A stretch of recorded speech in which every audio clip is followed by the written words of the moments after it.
Hello everybody, this is GamerGar and welcome back to another video of Stardew Valley.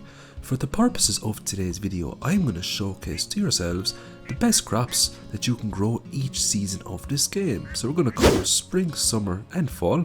We're not going to cover winter because you can't really grow crops in winter. So the first crop we're going to talk about here are potatoes.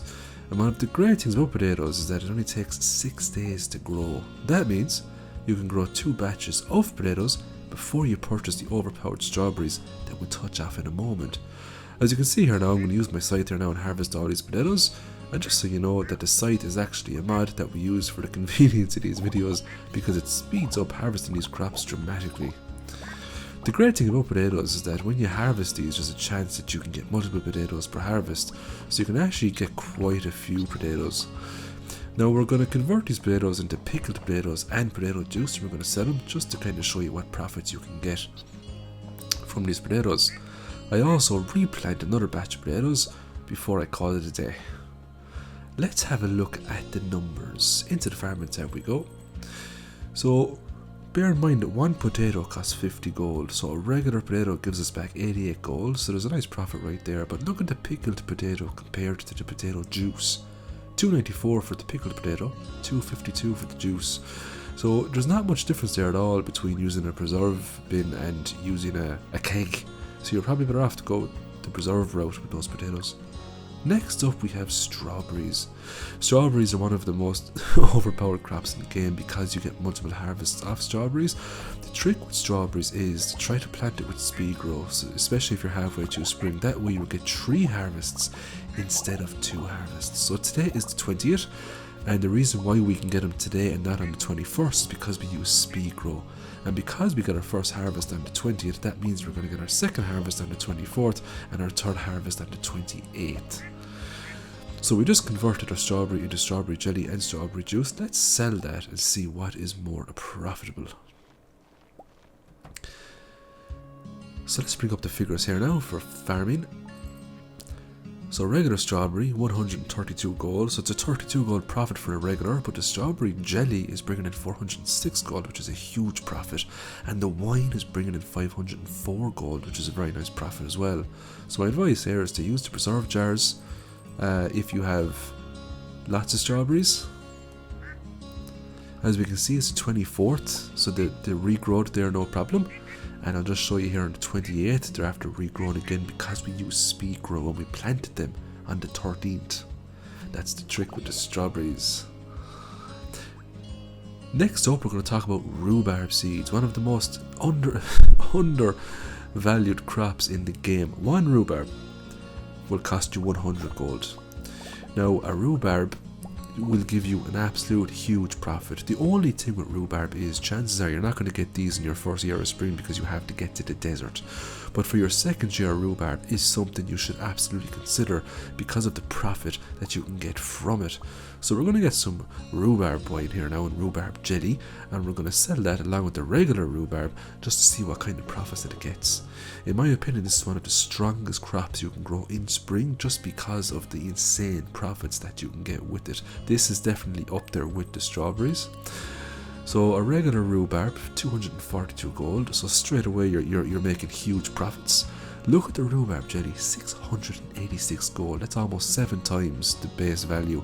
And the wine, 924 gold, that's 9 times the base value. That is why rhubarb is the king crop when it comes to spring, in my opinion. So we're in summer now, and we're going to have a look at the red cabbages and the blueberries. Now the red cabbages, you can only get them in year 2. We're also going to have a look at the star fruit, and a lot of players won't see the star fruit in year 1 because you have to get to the desert to get it. So star fruit will more than likely be something you've seen in year 2 as well. So I just planted another red cabbages here now. Let's grow these up and let's harvest them to see what kind of yields they bring. So red cabbages only take 9 days, and the profits you make from these are absolutely huge. We can also convert them into pickled red cabbage, and we can also get some red cabbage juice as well. So we're going to sell those and we'll see what we're going to get. So regular red cabbage, 286 gold. Bear in mind it's 100 gold for a single red cabbage, so it's a nice profit there. 798 gold if you stick it in the preserve jar.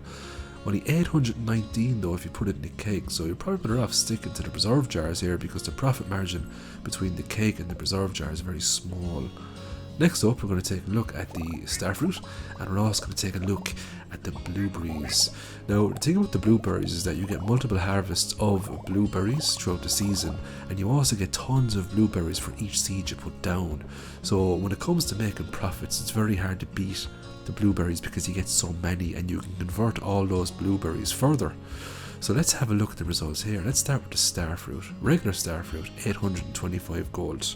It does cost 400 gold for one starfruit, so you're making more than double the money back for that. Let's have a look at the starfruit jelly, 2100, and the wine, 3100. Huge profits altogether.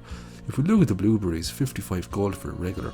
Now, you are paying a bit more for the blueberry seed. You're paying 80 gold, but because you get back multiple blueberries, you're actually making a profit there. 210 for the jelly and 210 for the wine, and that's interesting. So you're better off to stick with the jelly for the blueberries, but definitely use the kegs for the starfruit to make that extra profit. Blueberries are so underrated, they are so overpowered. If you're looking to make lots of money in summer and you don't have access to the desert, get your hands on the blueberries. They are definitely worth it.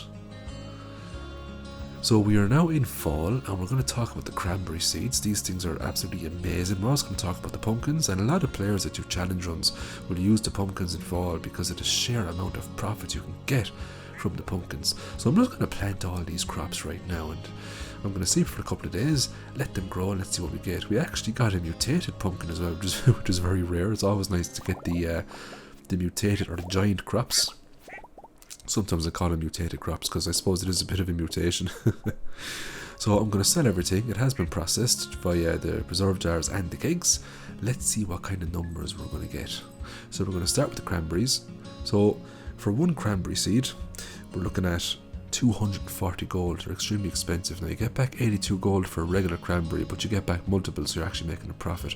280 gold for the jelly, but 315 for the wine. So again, the profit margins between the preserve jars and the kegs is huge, so you probably would have to stick with the preserve jars, for the long run.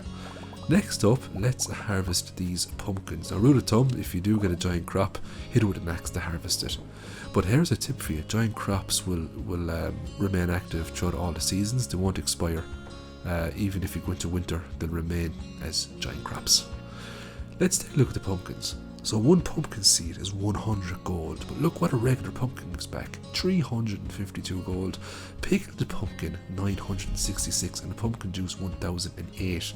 So if I was doing a challenger in the future, I'd probably go the pickled pumpkin route because preserve jars are much cheaper than kegs and the profit margin is minuscule.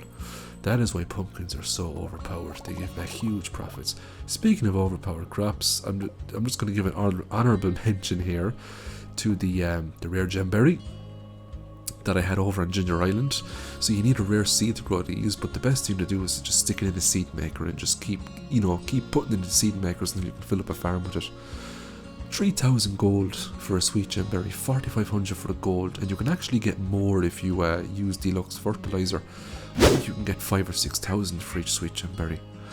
So I'm going to leave the video there.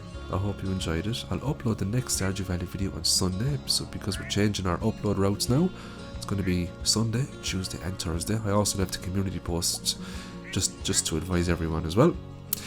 So I hope you have a great day, and I'll see you in the next video. Bye for now. Thanks for watching. Don't forget to like, subscribe and hit that notification bell to be notified for my future videos.